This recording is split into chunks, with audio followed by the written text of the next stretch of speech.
Topic में आगे चल रहे हैं।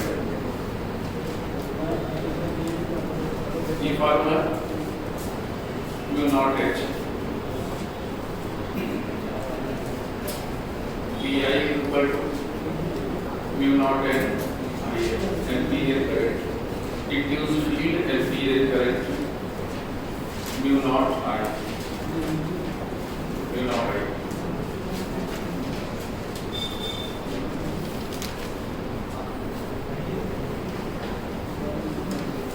दूसरी बात ये है कि अगर बीनेट की बात करें तो B naught plus B I यानी कि mu naught H mu naught I, तो म्यू नॉट को कॉमन ले लें एच प्लस आई और इस तरीके से B net by mu naught is equal to H plus I. ये है रिलेशन इस चैप्टर इस टॉपिक के इम्पोर्टेंट रिलेशन में से हैं और ध्यान से देखिएगा।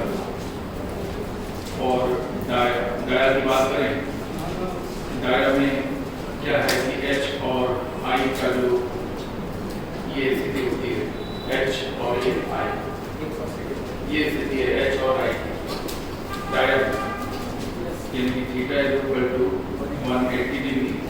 और तब ये रिलेशन जब मॉड में कन्वर्ट होगा B net by mu naught, यहाँ से कोई न्यूमेरिकल नहीं आना है, यहाँ से कोई न्यूमेरिकल नहीं, क्योंकि यही अपने आप में इम्पोर्टेंट टॉपिक का बड़ा महत्व है। एनसीईआरटी में तो बहुत इंपॉर्टेंस दी गई है और ये टॉपिक ज़्यादातर पढ़ा हुआ नहीं रहता है, इसलिए लगता है कि नया सा कुछ दिख रहा है, ठीक है ना।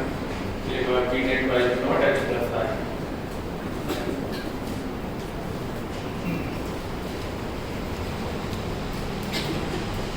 और para and ferro, para and ferro के लिए क्या हालत होती है, एच और आई की स्थितियाँ ऐसी होती है क्योंकि पैरा और फेरो सेम डायरेक्शन में मैग्नेटाइज होते हैं। Theta is equal to 0 degree होने की वजह से B net by mu naught H plus I, ये मॉड लिखना, ये तो वेक्टर रिलेशन है। ये तो कोई कह दे कि ये डाया के लिए है पैरा के लिए ना, गलत बात। ये तो अरे तो जनरल रिलेशन है, सबके लिए है, डाया के लिए भी है, पैरा के लिए भी है, फेरो के लिए भी है, सबके लिए, ठीक है ना। लेकिन स्पेशली जब हम डाया पे जाएंगे तो मॉड में रिलेशन ऐसा बनेगा और पैरा और फेरो पे जाएंगे तो मॉड में रिलेशन ऐसा बनेगा। यहाँ पे कोई न्यूमेरिकल नहीं आना है, बिल्कुल नहीं आना। ये जो लिखा हुआ है वही अपने आप में इम्पोर्टेंट है, यहाँ से कोई न्यूमेरिकल वगैरह नहीं आना, बिल्कुल ये एक्सप्रेशन ही है जो महत्वपूर्ण हो सकता है। अब हम लोग बात करेंगे मैग्नेटिक ससेप्टिबिलिटी की, जिसको हम लोग रिप्रेजेंट करते हैं एक्स के नीचे एम। मैग्नेटिक ससेप्टिबिलिटी, देखिए जिन लोगों का टॉपिक ये छूटा हुआ है, जिन्होंने इसके पहले लेक्चर्स नहीं किए हैं, उनको इस समय ये सब चीज़ें ज़्यादा समझ में नहीं आएंगी। अब जब आगे का टॉपिक आए तो वहाँ से समझना स्टार्ट करेंगे, लेकिन जितना समझ सकते हैं उतना देखेंगे। अब इस समय ये बताने से भी ज़्यादा फायदा नहीं है कि ये इंटेंसिटी ऑफ मैग्नेटाइजिंग फील्ड है, ये इंटेंसिटी ऑफ मैग्नेटाइजेशन है, ये बाहर होता है, ये बाहर से लगाया जाता है और ये अंदर उत्पन्न हो जाता है इसकी वजह से। ठीक ये है कि हम एक मैग्नेटिक मटेरियल को मैग्नेट में कन्वर्ट करना चाहते हैं, हम एक मैग्नेटिक मटेरियल को मैग्नेट में कन्वर्ट करना चाहते हैं। उसके लिए हमने उस टुकड़े को मैग्नेटिक मटेरियल को एक मैग्नेटिक फील्ड में रखा है जिसका नाम है मैग्नेटाइजिंग फील्ड। टॉपिक छोटे होने की स्थिति में आपको बुकेट एक बार पढ़ लेनी चाहिए, ये काफ़ी हद तक समझ में आ गए। बाकी जो कॉन्टिन्यूटी में पढ़ रहे हैं उनको सब समझ रहे हैं। क्या है कि ज़्यादातर ऐसे पदार्थ होते हैं जिनका आई और एच एक दूसरे के प्रोपोर्शन होता है, यानी कि बाहर से हम एच जितना ज़्यादा लगाएंगे अंदर उतना ज़्यादा आई डेवलप होगा, बाहर से जितना ज़्यादा एच लगाएंगे अंदर उतना ज़्यादा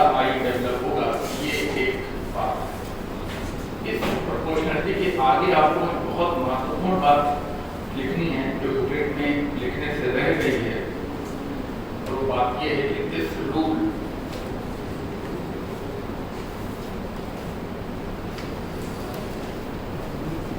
इसके आगे जो जगह है वहां पर आप इस बात को जरूर नोट करें।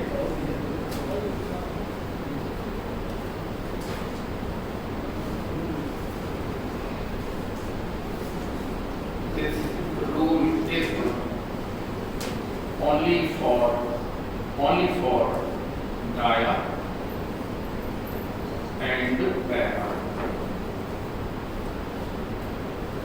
Magnetic मटीरियल, ये रूल फेरो के लिए नहीं होता है, ये बात बुकलेट में होने से रह गई। This rule is only for dia and para magnetic materials, ये फेरो के लिए नहीं है। फेरो में जो आई और एच होता है वो डायरेक्टली प्रोपोर्शन नहीं होता है। फेरो में एच को बढ़ाने पर आई लीनियरली नहीं बल्कि नॉन लीनियरली बढ़ता है। इसमें फेरो जबकि डाया और पैरा में आप देखेंगे आई और एच का ग्राफ है। देखिए जो लोग पहले से पढ़ रहे हैं उनको ही बातें समझ में आएंगी कि डाया और पैरा में क्या होता है कि जो बाहर से एच हम लगाते हैं उसको जब बढ़ाते हैं तो आई लीनियरली बढ़ता है, जबकि फेरो में एच बढ़ाने पर आई बढ़ता है, नो डाउट बढ़ता है, लेकिन वो नॉन लीनियरली बढ़ता है, लीनियरली नहीं बढ़ता। तो जब हम ये प्रोपोर्शनलिटी हटाते हैं तो हम एक कांस्टेंट अप्लाई करते हैं जिसे हम लोग पदार्थ की मैग्नेटिक ससेप्टिबिलिटी कहते हैं। ससेप्टिबिलिटी हमको ये बताती है कि कोई पदार्थ किसी चुंबकीय गुणों को कितनी जल्दी एडॉप्ट करता है, कितनी जल्दी एडॉप्ट करता है, कितना स्ट्रांगली एडॉप्ट करता है। ये ससेप्टिबिलिटी, ससेप्शन, कितनी जल्दी उसको धारण कर लेता है, ये मेन बात है। इक्वल टू लगा इस प्रकार से susceptibility equal to I by H होगा, और कोई डाउट नहीं है कि नो यूनिट, बिल्कुल बहुत इंपॉर्टेंट बात है, नो यूनिट नो डायमेंशन। अच्छा, ये इस पॉइंट ऑफ व्यू से भी इंपॉर्टेंट है कि यूनिट एंड डायमेंशन में भी तो सवाल आता है कि मैग्नेटिक ससेप्टिबिलिटी की डायमेंशन बताइए, तो आपका जवाब होगा m0 l0 t0 a0 theta 0, ठीक है ना, ये मिलता है। अच्छा, कारण क्या है? कारण ये है कि जो ऊपर आप देख रहे हैं वो भी इंटेंसिटी और नीचे आप देख रहे हैं वो भी इंटेंसिटी, तो इसकी यूनिट भी एम्पियर पर मीटर है और इसकी यूनिट भी एम्पियर पर मीटर है। ये दोनों कट जाएंगे और इस प्रकार से आपका डायमेंशन लेस हो जाएगा, यूनिट लेस भी हो जाएगा, डायमेंशन लेस भी हो जाएगा, ठीक है।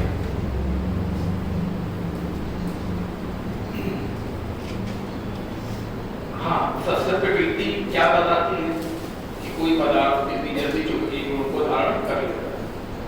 तो कहता है नेगेटिव ससेप्टिबिलिटी हो तो कहना नेगेटिव हो तो एच किधर होगा तो आई इधर होगा।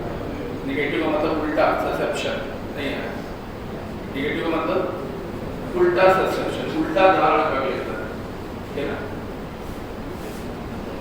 मैं आपको एग्जांपल देता हूँ। कभी कभी क्या होता है, चीजें थोड़ी सी समझ में आ जाए तो आगे सोच समझ में आसानी हो जाती है। माइनस का 0.01 और माइनस का 0.05, इन दोनों का मतलब ये है कि ये भी उल्टा मैग्नेटाइज होगा और ये भी उल्टा मैग्नेटाइज होगा। ये वीक उल्टा और ये स्ट्रॉन्ग उल्टा, नहीं होंगे। ये वीक अपोज करेगा, ये किसका अपोज? बाहर वाले P0 का, H का वीक अपोज। संख्या देखकर वीक और स्ट्रॉन्ग बताते हैं, माइनस देखकर सपोर्ट या प्लस मतलब सपोर्ट, माइनस मतलब अपोज, और नंबर देखकर बताते हैं वीक सपोर्ट या स्ट्रॉन्ग सपोर्ट, वीक अपोज या स्ट्रॉन्ग। सब बातें क्या हो जाएगी। तो ससेप्टिबिलिटी के बाद हम लोग बात करेंगे मैग्नेटिक परमेबिलिटी।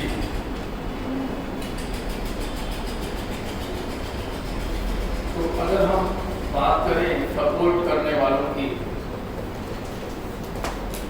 ठीक है ना, तो जाहिर सी बात नहीं, जो इक्वेशन इक्वेशन आपके सामने लिखी हुई है वो फॉर पैरा एंड फेरो लिखी हुई, ठीक है, बिल्कुल सही बात। प्लस कर दिया तो पैरा या फेरो है, माइनस कर दिया तो डाया है, और वेक्टर में लिख दिया तो आपको चुप हो जाना बिल्कुल, कहना सबके लिए। अरे भाई वेक्टर तो सबके लिए होता है, और वेक्टर से जब मॉड में कन्वर्ट होते हैं तब वहां तो बनता है कि माइनस लगाएंगे मॉड लिखने की, ठीक है। कोई कह रहा है ये किसके लिए, अरे यार ये किसके लिए, क्या मतलब, बी नेट बराबर B naught plus B I, ये तो सबके लिए, ये तो सबके लिए। अभी माइनस और प्लस आएगा तब जब मॉड लिखा जाएगा, तब जाके थीटा 180 तो माइनस साइन के साथ मॉड बनेगा, अगर थीटा 0 तो प्लस साइन के साथ अल्टीमेटली मॉड बनेगा। तो ये हुआ म्यू नॉट एच और ये हुआ म्यू नॉट आई। तो म्यू नॉट एच प्लस आई, जो लोग ये सोचते रहते हैं ये बाहर की चीज जो हमने लगाई है ये अंदर इसकी वजह से डेवलप हुआ है, ये इंटेंसिटी ऑफ मैग्नेटाइजिंग है, ये इंटेंसिटी ऑफ मैग्नेटाइजेशन। क्योंकि ये वो टॉपिक है जिसमें अगर आप बार बार ये बात नहीं सोचेंगे तो हार्डली 1 वीक की बात है, 1 वीक के बाद आप चीजें जितनी होने लगेंगी और धीरे धीरे दिमाग से निकल जाएंगे कि क्या था वो एच, क्या था वो आई, क्या था कहाँ प्लस कहाँ, थोड़ा सा समझने के।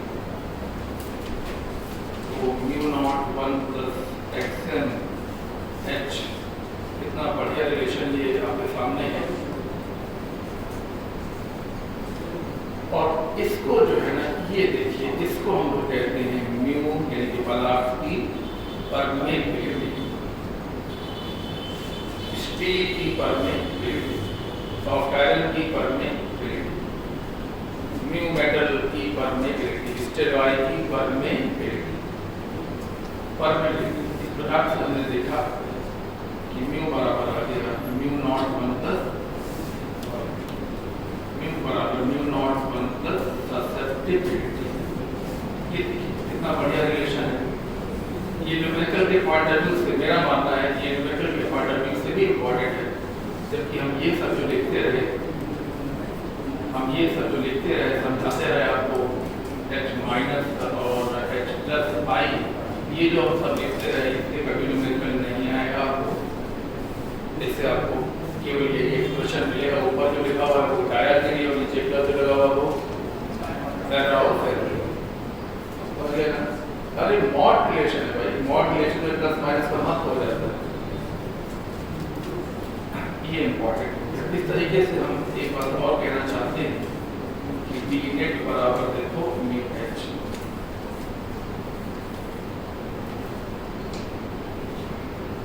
देखिए समझ में आ रही है, ये समझ में आ रही है, बी नेट बराबर म्यू। मैं कह रहा हूँ हफ्ता भर लगेगा सब कुछ भूल जाएंगे, इसलिए तो बार बार ये सब सुनना पड़ेगा। बी नॉट बराबर म्यू एच, बी आई बराबर म्यू आई, और आप जब ये तीनों मतलब कंफ्यूजिंग चीजें जब आप अपने सामने ऐसे ही लिख लेंगे ना तो कंफ्यूजन दूर हो जाएगा। जो आप उनसे बचेंगे भागेंगे तो कंफ्यूजन बढ़ेगा। आप उनके करीब जाइए, उनको और क्लोज लिखिए जितना कंफ्यूजन हो रहा है। बी नॉट बराबर mu naught H, B I बराबर mu naught I, B net बराबर हो म्यू एच। देख रहे हैं म्यू एच।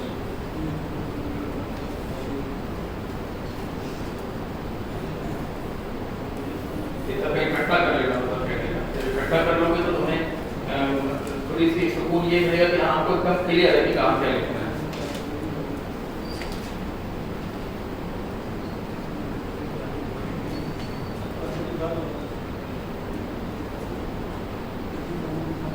आइए यहाँ से आगे बढ़ते हैं, हाँ यहाँ से आगे बढ़ते हैं, यहाँ ठीक है ना। हमने म्यू से म्यू नॉट को डिवाइड कर दिया, कितना किया 1 प्लस ससेप्टिबिलिटी, कितना किया है।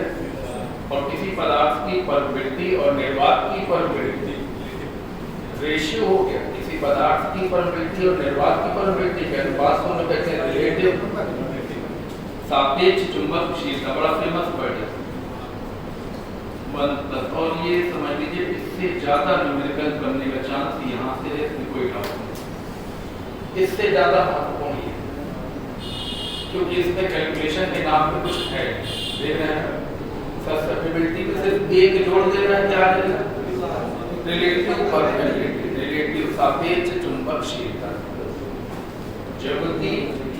जबकि चुंबकशीलता निकालने के लिए आपको एक्सेल में 1 जोड़कर 4 pi into 10 to the power -7 से मल्टीप्लाई भी करना है। न्यूमेरिकल के पॉइंट ऑफ व्यू से बिल्कुल न्यूमेरिकल के पॉइंट ऑफ व्यू से ये फॉर्मूले इस चैप्टर में मालूम।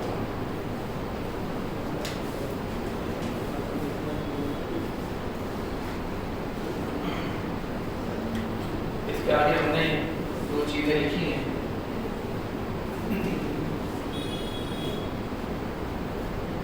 जहाँ तक बात है P equal to mu naught by 4 pi I by D, बड़ा पुराना फार्मूला है, इसकी तो कोई डायमेंशन होती नहीं।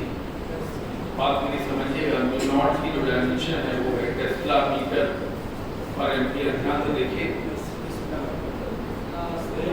आप जब भी कोई यूनिट जबरदस्ती तैयार करेंगे ना, आपको कभी सुकून नहीं मिलेगा, आप हमेशा दुखी ही रहेंगे कि यार आपने तैयार किया हम भूल गए, तैयार किया भूल गए।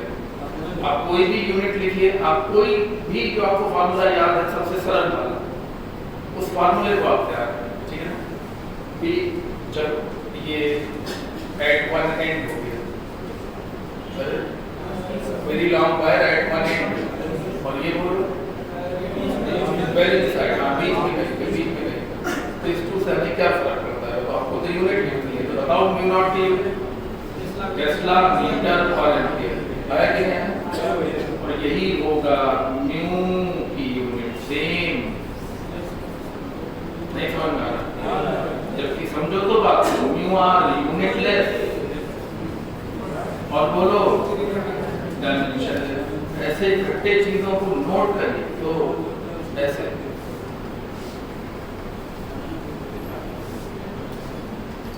म्यू नॉट की यूनिट और म्यू की यूनिट सेम होती है।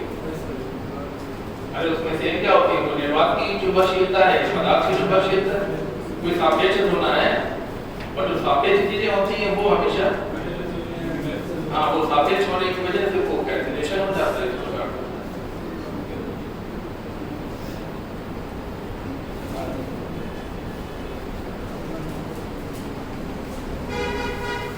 रिलेटिव डेंसिटी, हालांकि आप कहेंगे टॉपिक कैसे चेंज कर दिया? टॉपिक नहीं चेंज किया, बात हम ये कर रहे थे रिलेटिव डेंसिटी, किसी भी पदार्थ की डेंसिटी अपॉन वाटर की डेंसिटी एट 4 डिग्री सेल्सियस। बताइए रिलेटिव डेंसिटी का फॉर्मूला क्या होता है? किसी पदार्थ की डेंसिटी मटेरियल की डेंसिटी अपॉन वाटर की डेंसिटी एट 4 डिग्री सेल्सियस। तो ये क्या, ये भी डेंसिटी, ये भी डेंसिटी तो क्या होगा? यूनिट डायमेंशन तो होगा ही। बता रहा हूँ यूनिट और डायमेंशन के वहाँ तो आप मत खोलिए, आपको सवाल के चक्कर में आ सकते। तो अब चैप्टर कोई भी चल रहा है और आप यूनिट और डायमेंशन पर ध्यान देते रहिए, ठीक है। तो ऐसा ना हो कि बड़े बड़े सवाल आप निकालते चले जा रहे हैं और आप यूनिट और डायमेंशन में जाके फंस जा रहे हैं, ठीक है ना।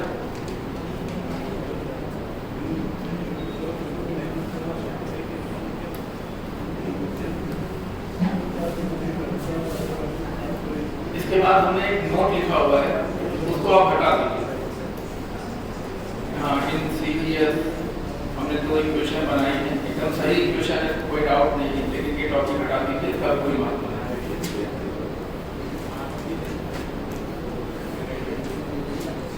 पेज में दाईं तरफ सबसे ऊपर एक नोट लिखा है, उसमें लिखा है in serious equation 3 and equation 4 can be written as 4 high, और ये करके हटा दीजिए।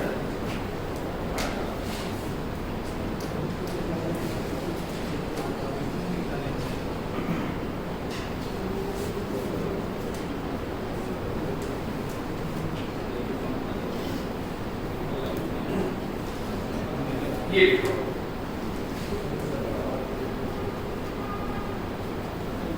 हाँ, इसके बारे में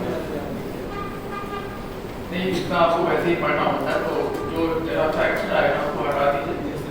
हालांकि टाइम ये था कि ये इतना महत्वपूर्ण माना जाता था और अब इसको हटाना पड़ रहा है।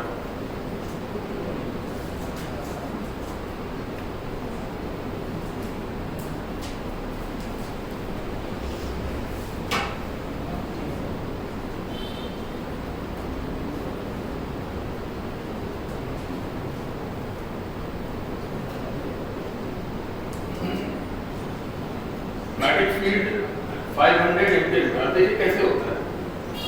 लिखा हुआ है मैग्नेटाइजिंग फील्ड, मैग्नेटाइजिंग फील्ड, लेकिन आगे यूनिट क्या लिखी है, एम्पीयर पर मीटर। टेस्ला नहीं लिखा है, यानी कि ये पी नॉट नहीं है बल्कि ये एच है।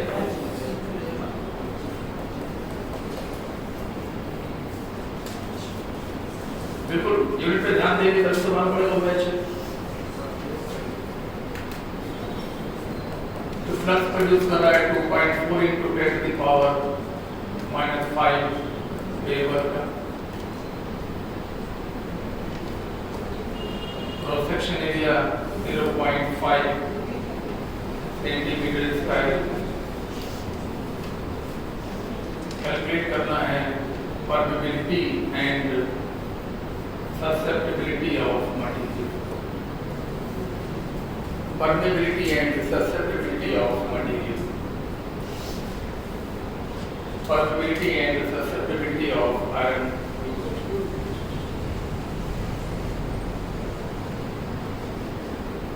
तो शुरुआत करें तो यहाँ से करें B net with A, तो यहाँ से आपको B net फाइंड हो जाएगा। फ्लक्स है 2.4 into 10 to the power -5 और क्रॉस सेक्शन एरिया है 0.5 into 10 to the power -4, तो ये 5 into 10 to the power -1, तो ये 0.5 के आसपास है। हाँ 0.5 ठीक है, अप्रॉक्सीमेटली में चली जाइए 0.5।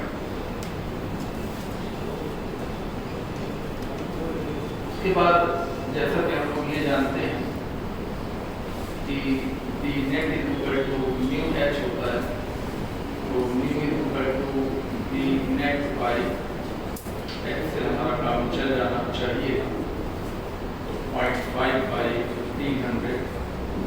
तो आप कह सकते हैं कि 5 by 15,000 1/3 into 10 to the power -3, 0.33 into 10 to the power -3, so you can say that 3.3 into 10 to the power -4।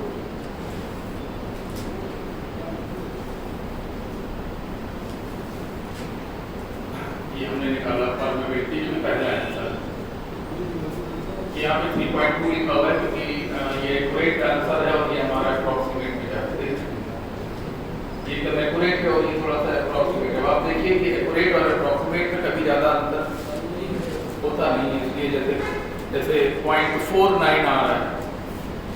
मैं आपको एग्जाम के बाद बता रहा हूँ, ठीक है ना, एग्जाम बहुत मैंने भी दिए तो मैं आपको बता रहा हूँ बात को कि कोई चीज़ 0.48 आ रही है तो अगर आप हिम्मत करके उसको 0.5 मान ले गए तो आपको डेफिनेटली फायदा मिलेगा। आपको 2-3-4 क्वेश्चन का फायदा मिल ही जाएगा। यहाँ पे इसको सॉल्व करेंगे, हमारा 0.5 कंप्लीट नहीं आएगा बल्कि 0.5 से थोड़ा सा कम आएगा, ठीक है ना। लेकिन हमने कितना लिख दिया, हमने पूरा 5 लिख दिया, पूरा 5 लिख दिया, उससे थोड़ा सा हो गया आगे एक्यूरेट लिख दिया।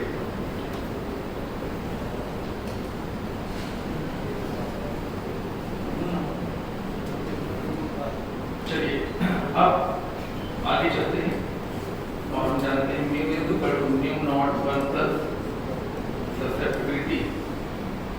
तो 1 plus susceptibility is equal to mu by mu naught. तो म्यू की value 3.3 into 10 to the power -4 और इसकी value 4 pi into 10 to the power -7।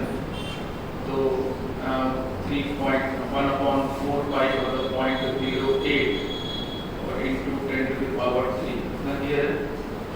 ये कहीं पर आपको जरूर नोट करना चाहिए। 1/4 pi का मान डायरेक्टली आपको याद होना चाहिए 0.08 जैसे आपको 1/4 पाई एप्सिलॉन नॉट का मान पता होता है 9 into 9 10 to the power 9 वैसे ही पता होना चाहिए, ठीक है।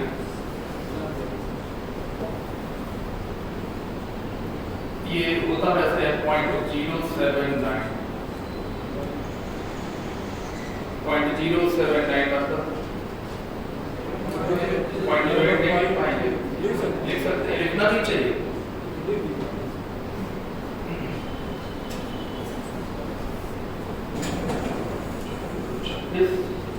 आ गया 10 to the power 3 आ गया, हमारा आंसर 264 आ रहा है। और एकदम कैलकुलेटर से कैलकुलेट करते तो आंसर के साथ वो ये भी 1 प्लस ससेप्टिबिलिटी है, तो ससेप्टिबिलिटी -1 करेंगे तो 263 के रिजल्ट अप्रॉक्सीमेट में जा रहा है, वेरी क्लोज में चले जाएंगे 250 ऑप्शन।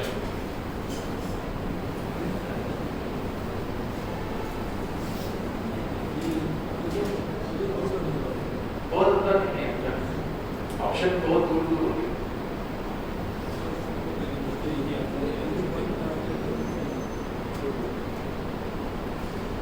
अरे इन सवालों के आप आंसर ये नहीं होते कि 255 और 256 या 262 ऐसा नहीं होता।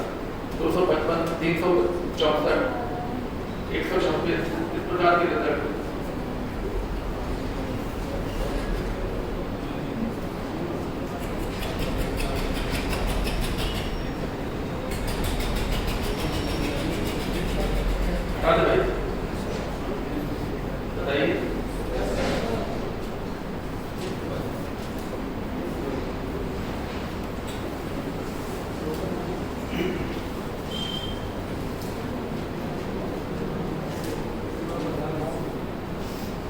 देखिए पदार्थों की रिलेटिव ससेप्टिबिलिटी और रिलेटिव परमिटिविटी, ये दो चीजें तमाम सारे पदार्थों को इकट्ठा किया गया और उनकी ससेप्टिबिलिटी को और रिलेटिव परमिटिविटी को समझा गया, देखा गया, परखा गया और इनके हिसाब से पदार्थों को 3 मुख्य भागों में डिवाइड किया गया, डायामैग्नेटिक, पैरामैग्नेटिक और फेरोमैग्नेटिक। हालांकि बाद में एंटी फेरो भी आ रहे, एंटी फेरो तक आपको जाना नहीं है, आप उसे डाया पैरा फेरो यहाँ पर जो क्लासिफिकेशन किया गया वो किसके हिसाब से किया गया, susceptibility of materials and relative permittivity of material. इन चीजों को चेक किया गया और चुंबकीय पदार्थों को 3 प्रमुख भागों में डिवाइड किया गया। प्रमुख भागों में जो पहले डिवीजन हो वो डाया पैरा और फेरो।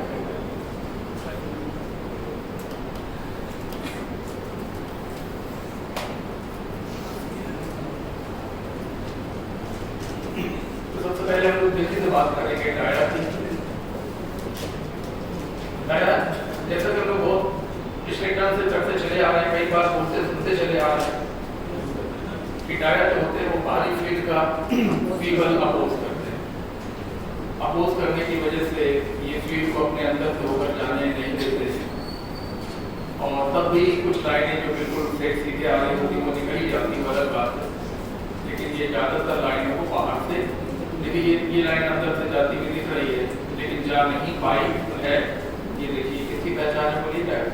जो लाइन अंदर सीध में जा रही है वो बाहर से चली जाए तो कौन है, बताओ डाया। पहचान जाओगे ना डायग्राम, मेरे डायग्राम में इम्पोर्टेंट है किसका डायग्राम है। कोई भी कह सकता है ये डाया का डायग्राम है, जो फीड अंदर से होकर जा सकती थी वो भी रिपेल कर दी गई है, ये डाया की पहचान। इसीलिए कहा जाता है कि ये मैग्नेटिक फील्ड के द्वारा रिपेल किए जाते हैं और इसीलिए ये हमेशा स्ट्रॉन्ग फील्ड से, ये कोई डायामैग्नेटिक लिक्विड है, डायामैग्नेटिक लिक्विड जैसे वीक फील्ड से कहाँ भाग रहा है, स्ट्रॉन्ग की और नीचे भाग रहा है, ऐसे भागेगा। अच्छा, यहाँ पर फील्ड स्ट्रॉन्ग होती है क्योंकि नॉर्थ और साउथ के बिल्कुल बीच में यहाँ पर फील्ड स्ट्रॉन्ग होती है और यहाँ पे फील्ड वीक होती है। हाँ, यहाँ पे स्ट्रॉन्ग होती है, यहाँ पे वीक होती है। वो तो होता ही है, ये आपको बात नहीं मालूम है तो कभी मालूम करेंगे ना। ये देखिए यहाँ पर फील्ड स्ट्रॉन्ग होती है नॉर्थ टू साउथ, और किनारे पर देखते हैं तो फील्ड थोड़ी सी वीक होती है, लाइन दूर दूर होती है, तो स्ट्रॉन्ग से वीक की ओर भागना। ठीक है, तो एक डाया ऐसे रखा होगा साउथ नॉर्थ नॉर्थ साउथ, तो ये ऐसे धकेल दिया जाएगा, ऐसे रखा था ना, ये ऐसे धकेल दिया जाएगा। देखना ऐसे एरो बना हुआ है, ये एरो बना हुआ, मतलब कि पहले यहाँ था अब यहाँ आ गया, मतलब इसके पोल्स पहले स्ट्रॉन्ग में थे, कहाँ चले गए वीक, स्ट्रॉन्ग से वीक की तरफ के ढकेले जाते हैं, किसके द्वारा, मैग्नेटिक फील्ड के द्वारा। ये स्ट्रॉन्ग से वीक की ओर ढकेले जाते हैं। इनका जो आई होता है वो स्मॉल स्मॉल नेगेटिव होता है, एच के डायरेक्टली प्रोपोर्शनल होता है, एच के डायरेक्टली प्रोपोर्शनल होता है। आई और माइनस आई में ग्राफ ये देखिए, ये है डाया, ये डाया नहीं, दोनों ग्राफ एक जैसे दिख रहे हैं, लेकिन ये डाया नहीं, डाया तो नहीं, क्योंकि काली जो होता है स्मॉल नेगेटिव होता है, लार्ज नेगेटिव नहीं होता, लार्ज नेगेटिव नहीं होता, स्मॉल नेगेटिव। स्मॉल नेगेटिव तो ये दो ग्राफ बने होंगे, तो इसको डाया बताएंगे, इसको डाया नहीं बताएंगे।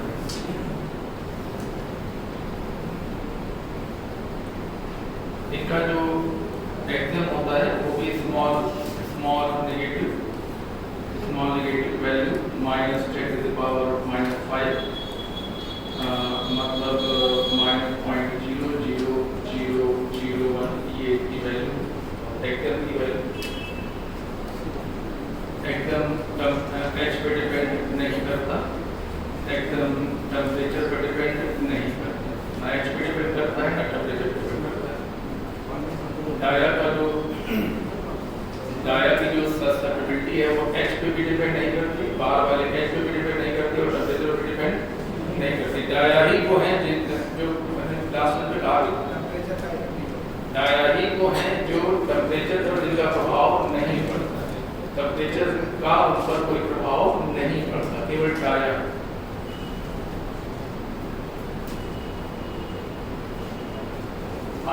Mu R is equal to 1 plus XN, बड़ा फेमस फार्मूला है, 1 प्लस की जगह माइनस आ जाएगा 0.0001, यानी कि slightly less than 1। Most important ये चीज, slightly less than 1, very less than 1, equal to 1, more than 1, slightly less than 1, slightly less than 1। चलिए आइए, ये वो पदार्थ है जो सॉलिड, लिक्विड और गैसियस तीनों फॉर्म में पाए जाते हैं। ये वो सॉलिड, लिक्विड और गैसियस तीनों फॉर्म में पाए जाते हैं, यानी कि डाया सॉलिड भी डाया हो सकता है, कोई लिक्विड भी डाया हो सकता है, कोई गैस भी डाया हो सकता है, ये तीनों स्टेज में पाए जाते हैं, ये तीनों स्टेज में पाए जाते हैं। ये प्रॉपर्टी इन ऑल होती है, इन ऑल मतलब डाया है ही। पैरा में भी कुछ एटम डाया शो करते हैं, फेरो में भी कुछ डोमेन।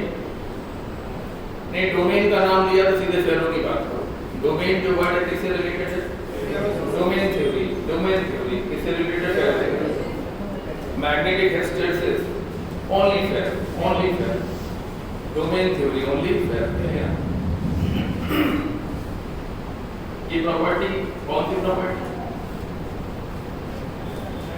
डायामैग्नेटिक की प्रॉपर्टी तीनों में होती है। डाया तो है ये क्या, पैरा के भी कुछ एटम डाया की प्रॉपर्टी शो करते हैं, और फेरो के भी कुछ डोमेन डायामैग्नेटिक प्रॉपर्टी को शो करते हैं। यही वो प्रॉपर्टी है जो तीनों में होती है। डाया के हर एटम में पेयर्ड इलेक्ट्रॉन स्पिन होता है।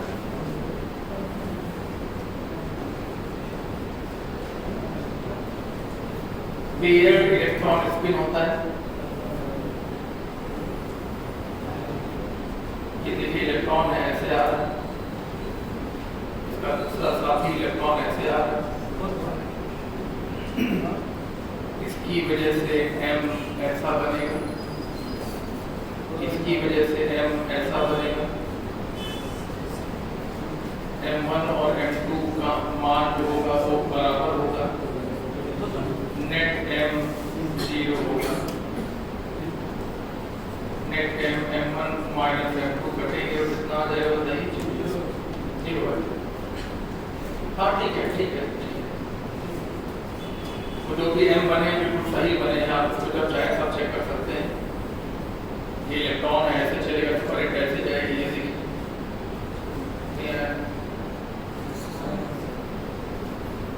इलेक्ट्रॉन ऐसे तो करंट ऐसे, करंट ऐसे तो m ऊपर छोड़ो, इलेक्ट्रॉन ऐसे तो करंट ऐसे, करंट ऐसे तो m नीचे, लेकिन दोनों m इक्वल बट अपोजिट इस प्रकार से दोनों एक दूसरे को कैंसिल करेंगे। तो डायरेक्ट जो होते हैं उनके एटम में पेयर्ड इलेक्ट्रॉन स्पिन होता है, जिसकी वजह से दो m बनते हैं एक दूसरे के इक्वल बट अपोजिट बनते हैं और कैंसिल हो जाते हैं। इस प्रकार से किसी भी एटम में अपना खुद का डाइपोल मोमेंट नहीं बन पाता है। अब जब हम एक्सटर्नल फील्ड अप्लाई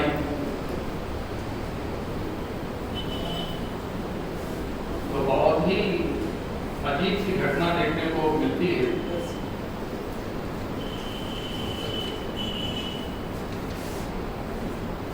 हम एक्सटर्नल V नॉट अप्लाई करने जा रहे हैं, magnetising field, magnetising field apply करने जा रहे हैं, तो ये वेलोसिटी डिक्रीज कर जाती है और ये वेलोसिटी इंक्रीज कर जाती है, जिसकी वजह से इसका जो m बनता है वो पहले से कम हो जाता है और इसका जो m बनता है वो पहले से ज्यादा हो जाता है। हाँ बड़ी अजीब सी बात है, जब हम V नॉट अप्लाई करते हैं तो जो m उसकी सीट में होते हैं वो कम हो जाते हैं और जो m इसके अपोजिट होते हैं वो बढ़ जाते हैं, क्योंकि इस इलेक्ट्रॉन की वेलोसिटी कम हो जाती है, इस इलेक्ट्रॉन की वेलोसिटी बढ़ जाती है, जिसकी वजह से इससे संबंधित m कम हो जाता है और इससे संबंधित m जो होता है बढ़ जाता है। ध्यान रखना कौन से m घट जाते हैं, जो मैग्नेटाइजिंग फील्ड के पैरेलल होते हैं वो घट जाते हैं और जो उनके अपोजिट होते हैं वो बढ़ जाते हैं, जिसकी वजह से एक नेट मोमेंट बनने लगता है, m plus delta m minus m minus delta m, m से m कट गया तो कितना आ गया बताओ, 2 डेल्टा m। बड़ी एनालिसिस के बाद मालूम पड़ा कि इसका मान होता है 2e square r square by 12 और कितना do not depend on temperature,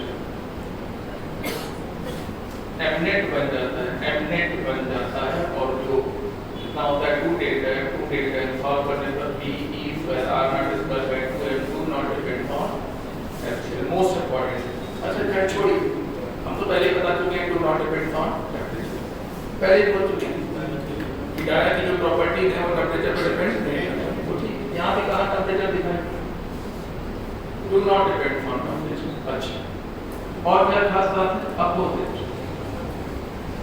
opposite to what बताओ, V नॉट, इसके अपोजिट बताओ क्यों भाई, क्यों ये वाला घट गया ये वाला बढ़ गया, तो जो नेट बनेगा किधर बनेगा, नीचे के ऊपर, नीचे यानी कि V नॉट के अपोजिट, और इसीलिए ये डाया है क्योंकि इसका जो नेट बनता है m नेट जो बनता है वो V नॉट के अपोजिट बनता है। तो जब m नेट V नॉट के अपोजिट बनेगा तो Vi भी अपोजिट ही बनेगा, तो I भी अपोजिट ही बनेगा, यही तो है डाया। ये टेम्परेचर पर डिपेंडेंसी नहीं, तो ये आपका डाया की आखिरी में ये मेन थ्योरी है, ये आपका जो डाया की मैकेनिज्म को समझना। आइए बात करेंगे पैरा की, लेकिन उससे पहले जरूरी बात और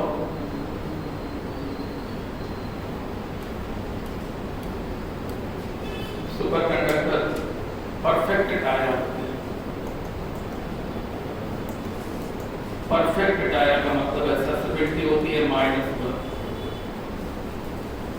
ये देखिए -1, अरे -1 -0.00001 नहीं, -1, ठीक है ना।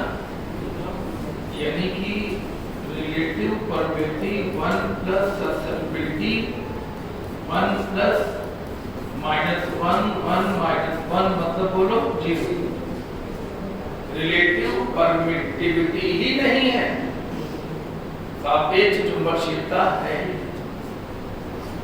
यानी ये एक भी फील्ड को अपने अंदर आने नहीं देंगे। हमने पहले जो डायग्राम बनाया था उसमें एक फील्ड अंदर से गुजारती थी, लेकिन इस डायग्राम में हम दिखा रहे हैं जिन्होंने एक भी फील्ड को अपने अंदर से आने नहीं दिया। ये डिटेल अच्छी तरह समझ लीजिए। सुपर कंडक्टर की बात हो रही है। सुपर कंडक्टर क्या होते हैं? ये परफेक्ट डाया होते हैं। परफेक्ट डाया का मतलब पूरी तरह से विरोध करने वाले। एक होते हैं डाया जो फीबल विरोध करते हैं, फीबल अपोज, ये परफेक्ट अपोज करते हैं, एक भी लाइन को अपने अंदर से ऊपर जाने नहीं देते। इनकी मैग्नेटिक ससेप्टिबिलिटी -1 और रिलेटिव परमिटिविटी 0 होती है। सुपर कंडक्टर है perfect dia.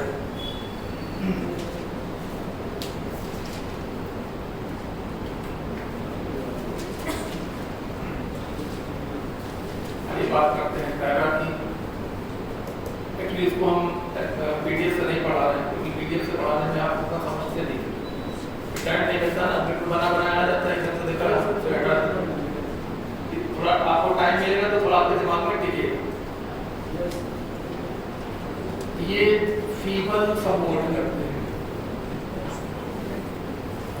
Support to be not, थोड़ा सा सपोर्ट करते हैं, ज्यादा नहीं करते।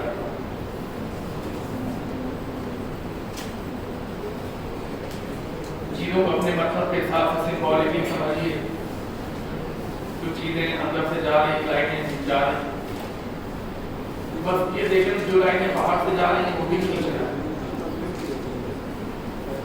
ये देखिए।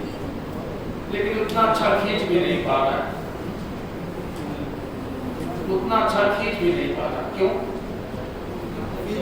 जब थोड़ा आसपास से जा रही थी उनको तो खींच लिया, लेकिन थोड़ा दूर से जा रही थी उनको नहीं खींच पाया। इसका डायग्राम और जितनी दिखती सब अंदर से जाती तो फिर नहीं समझे। जो अंदर से जा सकती है वो भी बाहर चली जाए, थोड़ा खींचे थोड़ा ना खींच पाए, और दूर की लाइनों को भी खींच के अंदर दिखाए तो समझ जाना कि ट्रेनों का डायग्राम।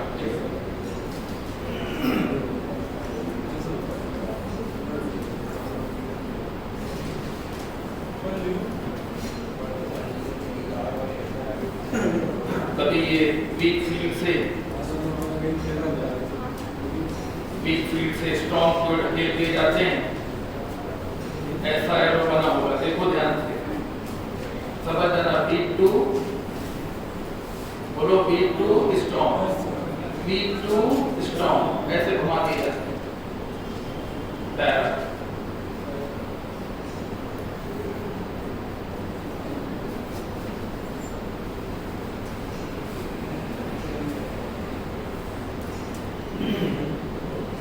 ये देखिए लिक्विड का लेवल यहाँ था, नीचे की तरफ दिखाया जा रहा है।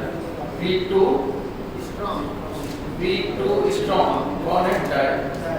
देख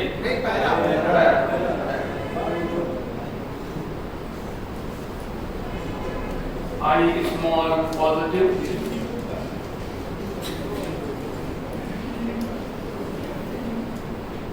I proportional to H। बहुत जरूरी बात है।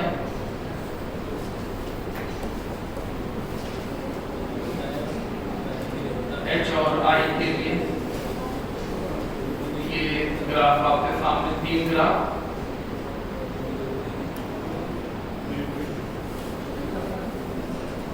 तो बताना डाया और क्या बताना पैरा, और फेरो ना बता देना ये ना डाया है ना पैरा।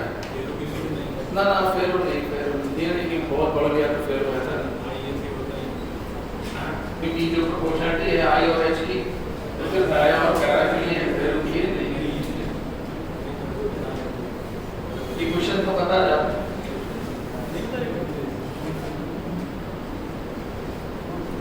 Susceptibility small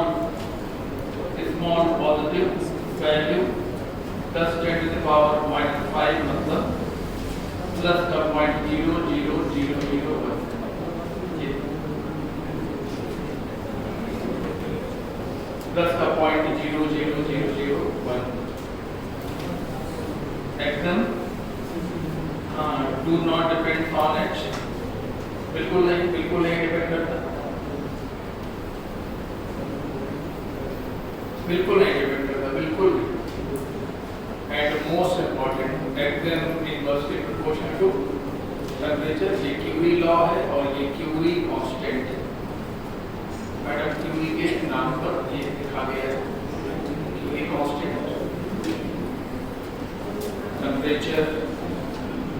टेम्परेचर के बढ़ाने से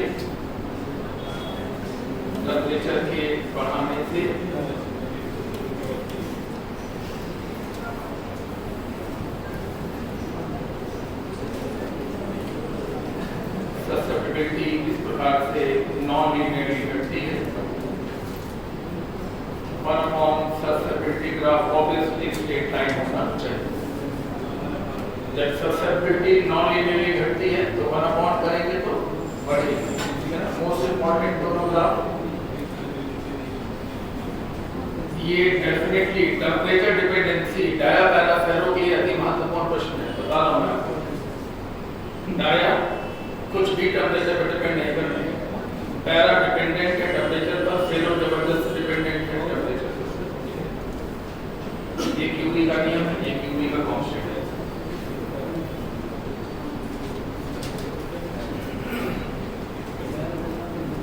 क्यों आपके बारे में बात करेंगे 1 प्लस ससेप्टिबिलिटी 1 प्लस 0.00001 कहेंगे slightly more than 1, most important,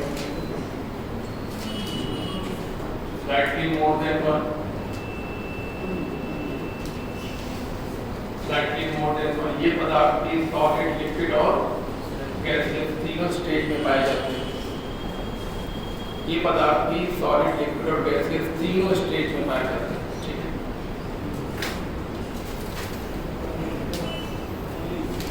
para के एटम में अनपेयर्ड इलेक्ट्रॉन स्पिन होता है। अनपेयर्ड इलेक्ट्रॉन स्पिन होने की वजह से हर एटम का अपना डाइपोल मोमेंट होता है।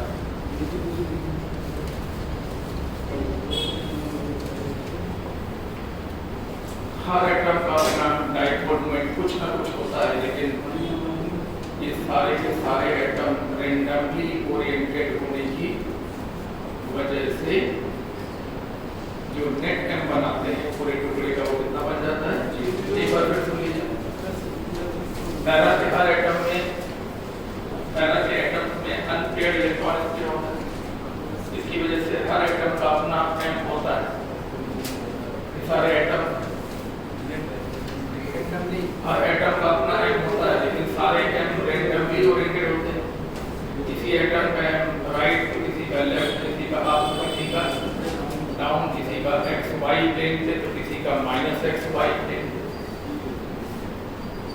किसी का एक्स वाई प्लेन पे तो किसी का minus X minus Y plane cut के। इस प्रकार से एम नेट 0 होता है।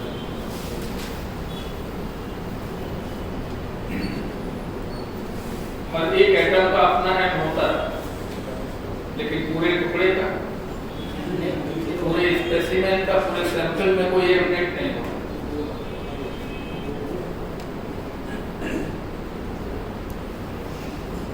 लेकिन जब हम मैग्नेटाइजिंग फील्ड लगाते हैं तो ये जो एटम रेंडमली ओरिएंटेड थे, इनके हम थोड़ा थोड़ा पार्शियली अलाइन कर जाते हैं।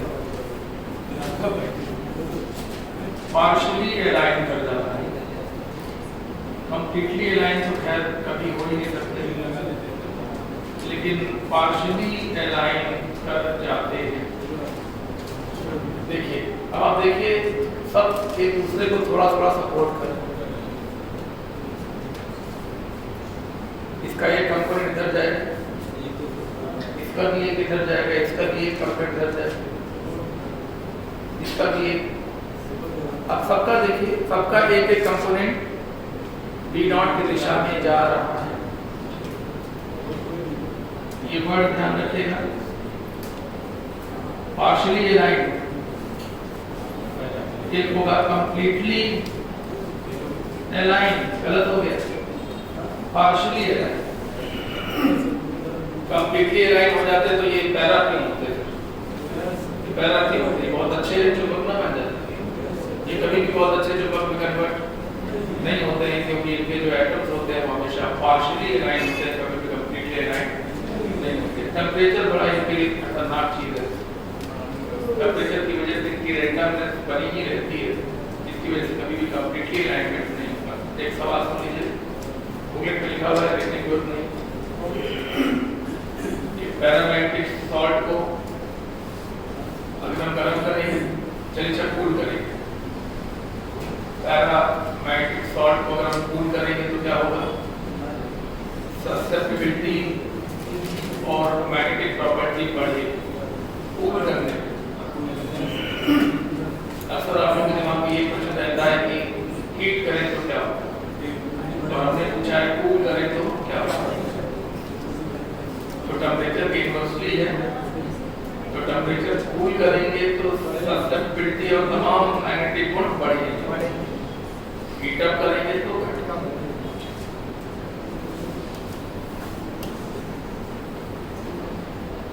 एग्जाम्पल एफिशिएंसी, क्राउन ग्लास को अंडरलाइन कर दी।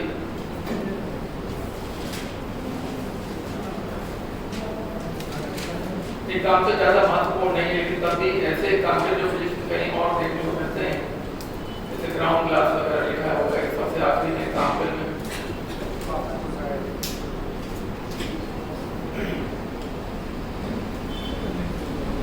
आइए बात करते हैं स्पैरो की।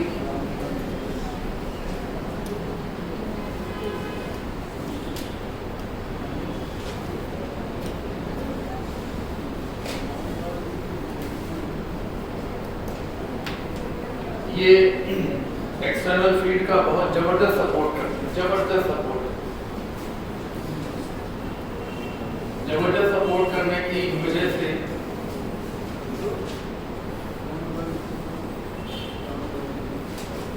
जो लाइनें की सीध में है वो तो खैर नहीं है, अंदर से जाएंगी और जो दूर दूर से भी जा रही हैं उनको भी ये खींच लेते हैं। इनकी कोशिश ये रहती है कि कोई भी लाइन के बाहर ऊपर जाने ना पाए। ये देखिए, ये है स्पैरो का सिंबॉलिक डायग्राम। इसीलिए ये बहुत क्विकली चीजों को वीक फील्ड से स्ट्रॉन्ग फील्ड में खींच के ले आते हैं। बहुत क्विकली वीक फील्ड से स्ट्रॉन्ग फील्ड जो जाते हैं, इनका आई लार्ज पॉजिटिव होता है। और जरूरी बातें इसमें चल रही है, एच बढ़ाने पे आई नॉन लीनियरली बढ़ता है, ये सैचुरेशन मैग्नेटाइजेशन कहलाते हैं। ये है मैग्नेटाइजेशन और ये क्या है?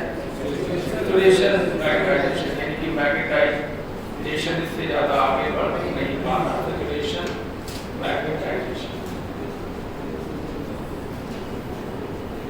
टेम्परेचर इनके मैग्नेटाइजेशन को बहुत तेजी से घटाता है, बहुत ही तेजी से घटाता है। ये देखिए मोस्ट इंपॉर्टेंट ग्राफ आपके सामने है।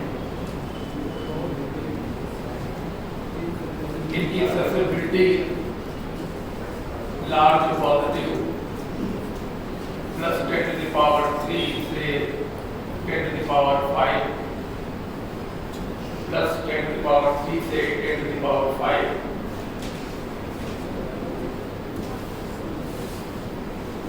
H का मान बढ़ाने पर इनका ससेप्टिबिलिटी पहले तो बढ़ता है और बाद में घटने लगता है। बहुत रहस्य की बातें हैं। अभी तक इन बातों के बारे में बहुत पुख्ता जानकारी नहीं है कि ऐसा नेचर क्यों होता है। टेम्परेचर की बात करें तो टेम्परेचर बढ़ाने पर सस्टेनेबिलिटी पर एडवर्स इफेक्ट पड़ता है और पहले ये फेरो होते हैं और बाद में ये पैरा में कन्वर्ट हो जाते हैं। जिस तापमान पर ये ट्रांजिशन होता है उसे लोग क्रिटिकल टेम्परेचर कहते हैं। मोस्ट इम्पॉर्टेंट बातें हैं, तापमान बढ़ाने पर फेरो की सस्टेनेबिलिटी घटती है, टेम्परेचर बढ़ाने पर फेरो की सस्टेनेबिलिटी घटती है।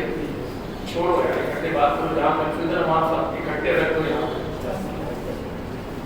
कंफ्यूजिंग बातों को दूर मत करो, इकट्ठा करो, या तो बढ़ ही जाएगा कंफ्यूजन या खत्म ही हो जाएगा। डाया में तापमान बढ़ाने पर कोई फर्क नहीं पड़ता, पैरा में इन्वर्सली प्रोपोर्शनल है और फेरो में भी इन्वर्सली प्रोपोर्शनल ही है। लेकिन बात ये है कि तापमान बढ़ाते जाओ तो फेरो कन्वर्ट हो जाते हैं पैरा, और बढ़ाते जाओ और मतलब कुछ कर लो, पैरा कभी डाया में कन्वर्ट नहीं होगा। Ferro can be converted into para by increasing the temperature, but para can not be converted into dia by any how increasing the temperature. जिस तापमान पर फेरो पैरा में कन्वर्ट होते हैं उस तापमान को यूनिट टेम्परेचर या क्रिटिकल टेम्परेचर के नाम से जाना जाता है। ध्यान से सुन लीजिए, जब तक ये फेरो रहेंगे तब तक ये नियम लगेगा, सुनते जाओ। और जब ये पैरा बन जाएंगे तो ये नियम बदल कर 1 - T - Tc हो जाएगा, जहाँ पे T टेम्परेचर है और Tc क्यूबी टेम्परेचर। जब T क्या है टेम्परेचर और Tc क्या है क्यूबी टेम्परेचर।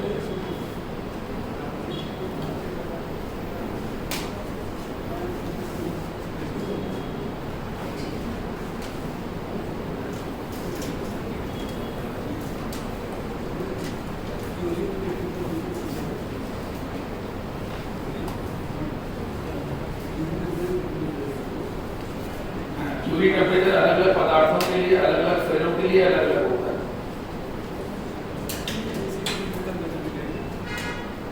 क्रिटिकल टेम्परेचर वो है जो जिसमें सुपरकंडक्टर बन जाते हैं।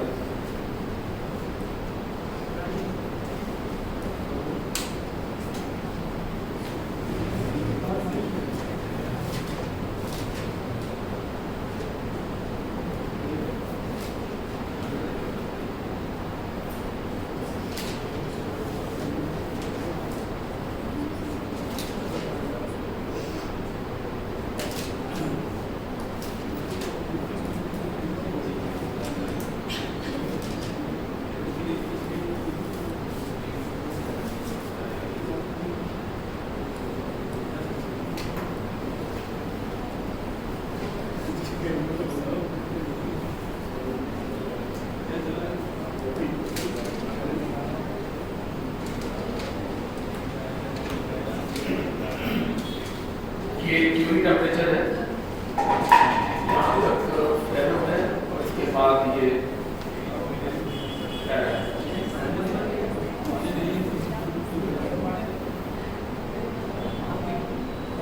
तो यहाँ पर x1/x2 इज इक्वल टू नियम लगेगा T2/T1 यानी 600 बटे 400 यानी आंसर होगा 3/2। जब हम लोग T3/T4 करेंगे, x3/x4 करेंगे तो T4 - Tc upon T3 - Tc।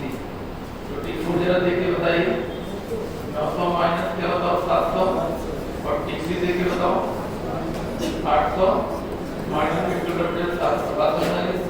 अरे भाई समझते नहीं हो, ये यहाँ जाएगा और ये यहाँ जाएगा और माइनस Tc तो रहेगा।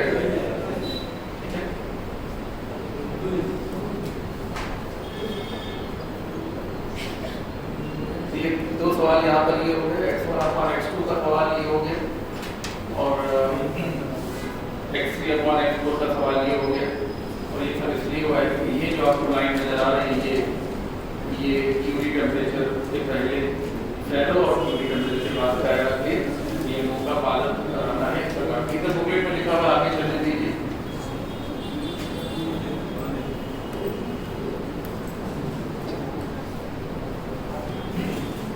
न्यू आर वाला पॉइंट लिखा नहीं है, वैसे लिख दिया जाता तो ठीक था। कहीं ऊपर कहीं नोट कर लीजिए 1 प्लस इससे लेके इससे तक रहता है 1000 से 1 लाख तक, यानी रिजल्ट होगा वेरी वेरी मोर देन।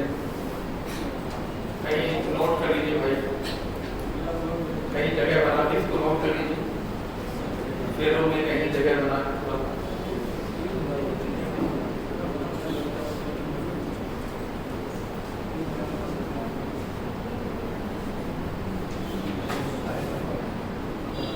ये पॉइंट छूट गया है।